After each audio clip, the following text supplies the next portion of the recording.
กับ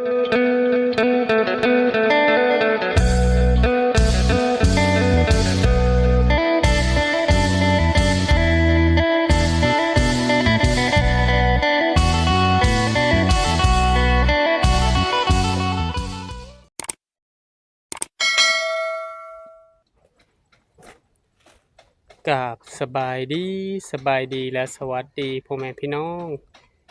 FC กันเบิดสุขุสุคนบ่ว่าทางฝั่งลาวทางฝั่งไทยหรือต่างประเทศกันยินดีต้อนรับเข้าสู่ช่องบ่าวจำม่ำอีกแล้ว ตอนนี้ก็อยู่ที่เฮือนแม่เฒ่าคำเนาะ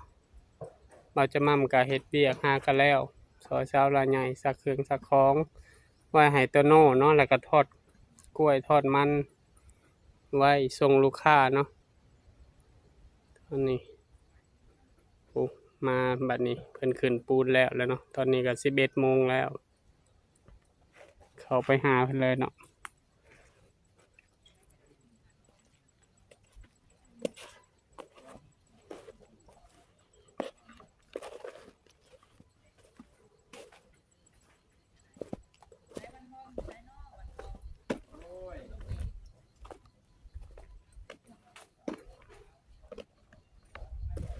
มาบัดนี้เพิ่นขึ้นแล้วเป็นที่เรียบร้อยเราถ่ายแต่ปันสบายดีน้องพวงสบายดี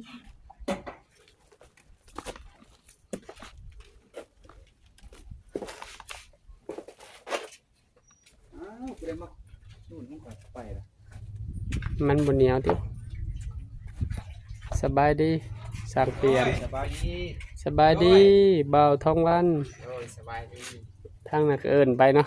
ญาติโตกัน เป็นพิเศษ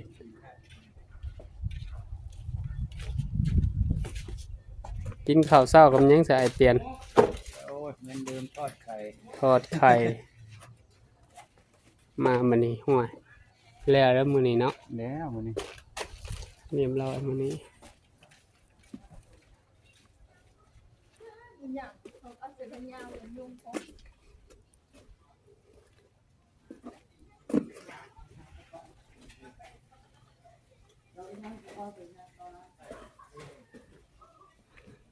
เนาะเขาเบิ่งข้างในยังเหลือแต่ทางในนี่ด้านห้องน้ำ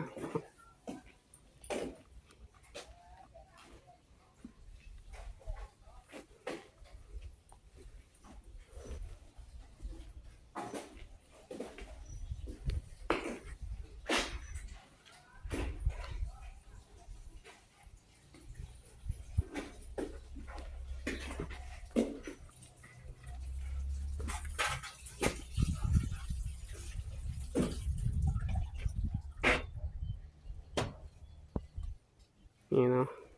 ด้านนี้ก็แล้วเป็นทีเรียบร้อยคื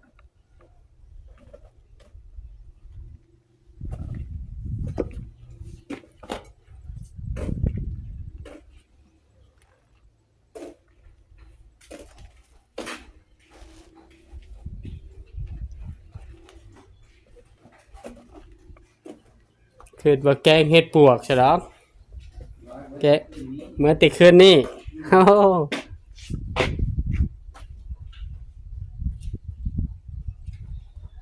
มื้อนี้ก็แล้วมื้ออื่นก็พักเนาะพักผ่อนมื้อวันจันทร์โบกห้องน้ำเนาะโบกห้องน้ำ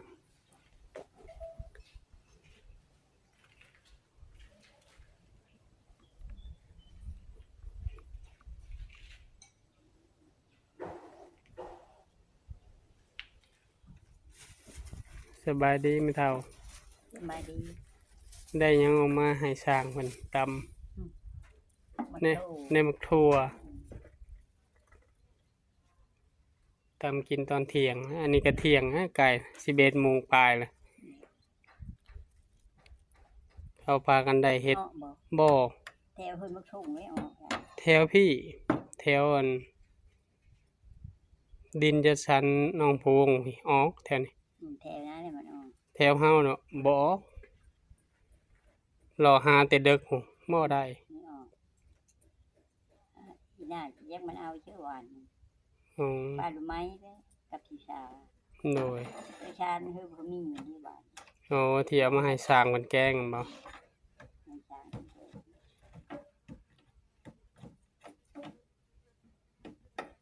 แก้วนี่ก็มีเห็นออก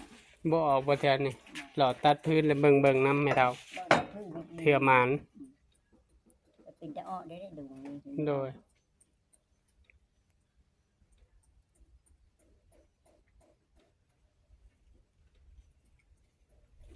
มื้อนี้ตุนบ่ได้มาเมื่อยบ่เมื่อยแฮงบ่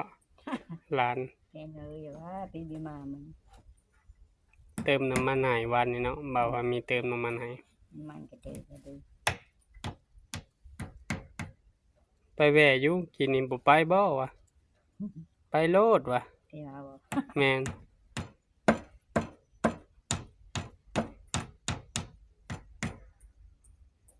บ่แข็งแรงคือคนอื่นบ่ติเลยเนาะแม่เฒ่าเนาะ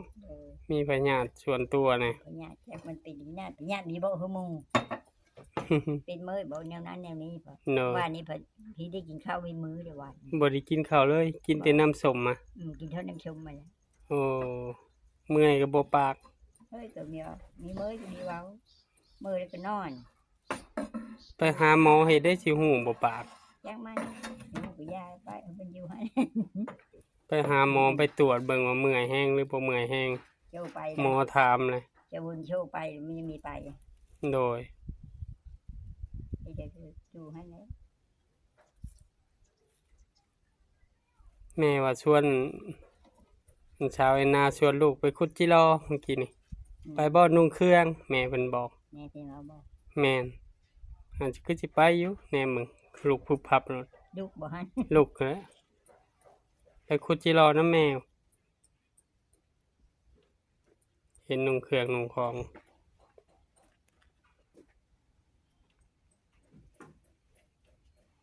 มังมีออกมากินสมบ่แม่นเฒ่าตามหมูสิงไข่เนาะ นี่ไม่บอกคือกันมันไปช่วยกินเนื้อช่วยไปเจกินเนื้อโดด โดยพอเฒ่าคูณก็อยู่หั่นแหละ มันอยู่หันจะได้ เพราะว่าเราตัดผลไม้นี่เราสิถมทาน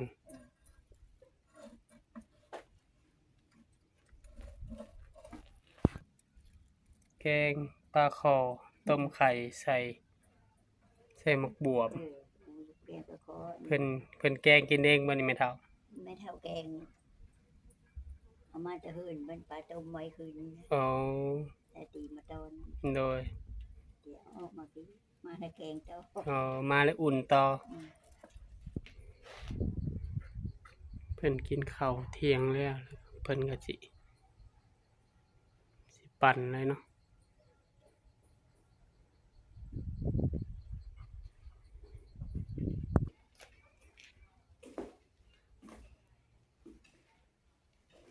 ประตูมันก็ซื้อมาครบแล้วมันเนาะหมด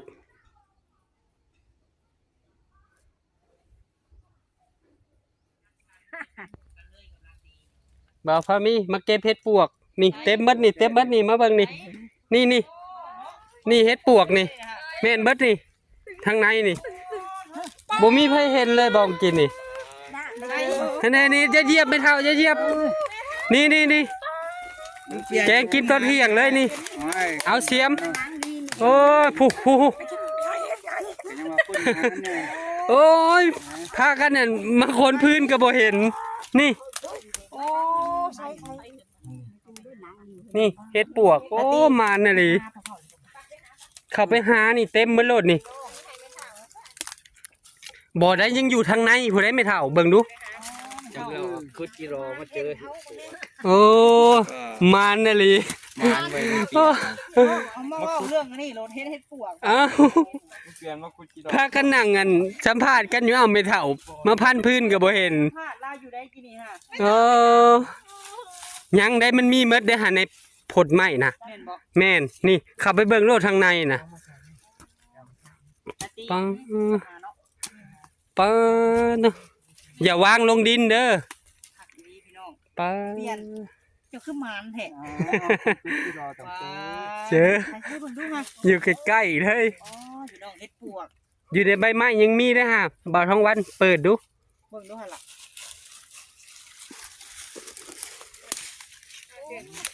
จำนี่ได้พอดีขังอ่ะ พวมบานเนาะ แบบว่ามันโบนหนาว แม่น เพิ่นเฮ็ดอันนั้นแหละ เด้นี่เข้าไปในอีกบ่าวทองวัน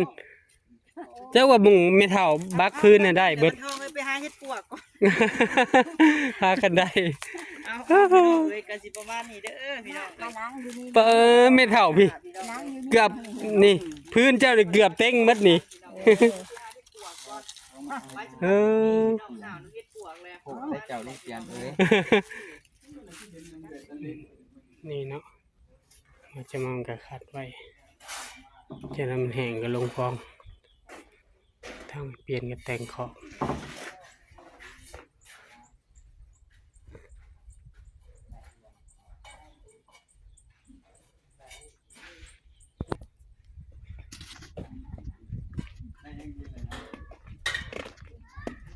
นี่เนาะ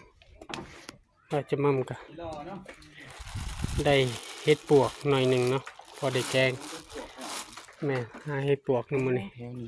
แม่นเอาน้ำมันนี่ยังบุทันได้เลาะทั้งนี้นี่โคนปวกแม่น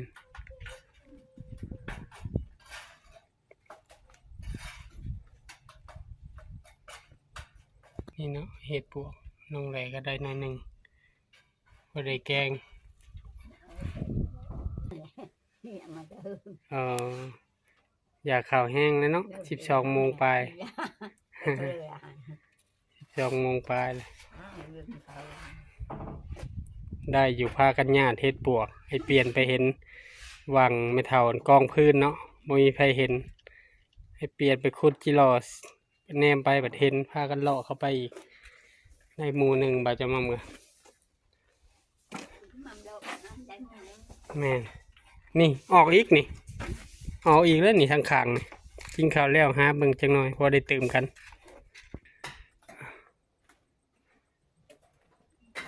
เนี่ยหมดจะมั่มกับสิปั่นตัวนี้ครึ่งหนึ่งไว้เนาะแล้วก็ลงฟองพร้อมทั้งเทิงเห็นไอเปลี่ยนกับบ่าววันสร้างวันเนาะสร้างเปลี่ยนปั่นมาจะมั่มแต่งให้ลงไหม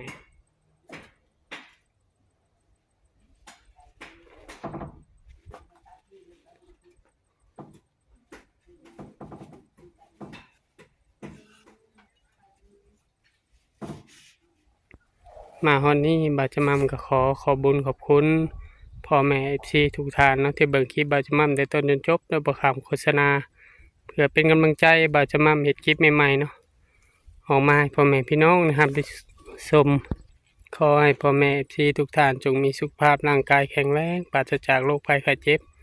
คิดสิ่งใดก็ได้สิ่งนั้นสมความมุ่งมั่นปรารถนาเนาะมาฮอนนี่บาจะมัมก็ฝากซ่องหน่อยเด้อช่องบ่าวจะมั่มเนาะกดติดตามกดไลค์กดแชร์อย่าลืมกดกระดิ่งเพื่อบ่พลาดคลิปใหม่ๆของบ่าวจะมั่มบ่าวจะมั่มก็ปั่นลงฟองแล้วนะเนาะครึ่งหนึ่งส่วนที่เหลือก็ให้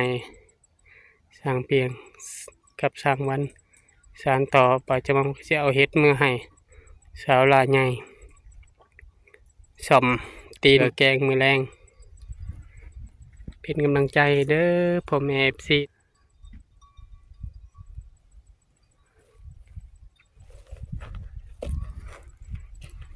หากได้กินเห็ดปวก